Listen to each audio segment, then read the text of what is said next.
when you look at them from the side, because the widest part is at the edges, they look really heavy visually when they're not.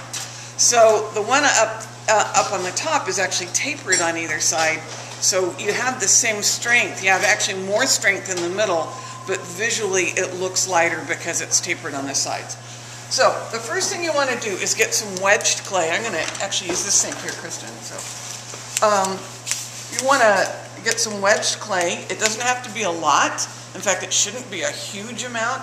If you're going to pull a lot of handles, it should be more than this, maybe twice as much as this, but no more than that. And you're going to shape it into what a lot of people refer to as a carrot shape. It's kind of a dumpy carrot, but you want it to be tapered just a little bit.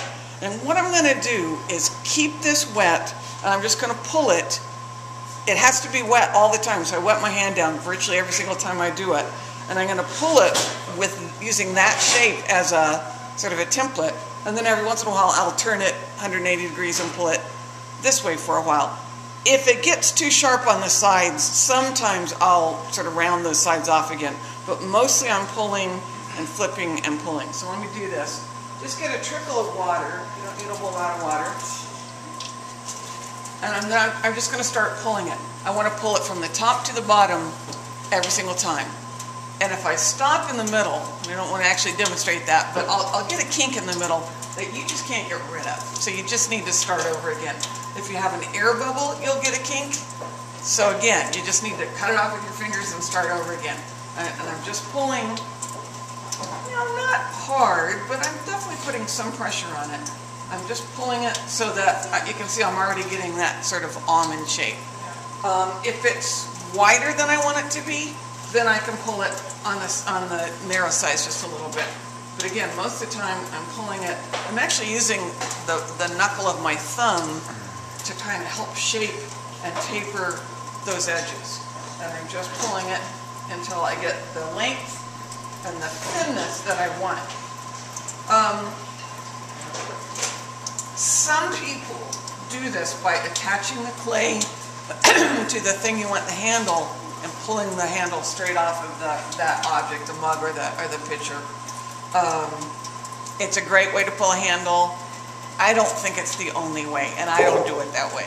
I have a couple of friends who swear it's the only way to pull a handle, but I just don't buy into that completely. But what we're going for is something that really looks like it's grown out of the pot that you're putting it on. So I pulled my handle. You can see it's tapered on the sides, but it's thicker in the middle. It doesn't come to a sharp point. It's nice and consistent. Looks like it's about the right thickness for me. So then what I'm going to do is turn the water off so I don't waste it. And I'm going to put it down on some sort of absorbent material. It's nice to do it right here because it's right by the sink. In the interest of not getting in the way of everybody, you might want to put it on something else, like a cloth, and put it over on that table or something like that. And then I'm just going to cut that off. Some people actually drape it over the side of the table so it starts to dry with a little bit of a curve, and you can do that as well, but if you attach it at the right time, I don't think that is all that necessary, and there's always danger of that suddenly letting go and then your whole handle, you know, collapses on the floor and then you can't use it anymore. So I just usually do that sort of thing. I always pull more handles than I need because you're never really sure. It's hard to get all these parts together and assemble them and have them all fit. So I always pull more than I need, and then I can sort of pick and choose. In this case, I pulled one early just so it had a chance to dry a little bit. It's still a little bit wet. And we'll see if I can get it to attach. It's a little wetter than I'd like it to be.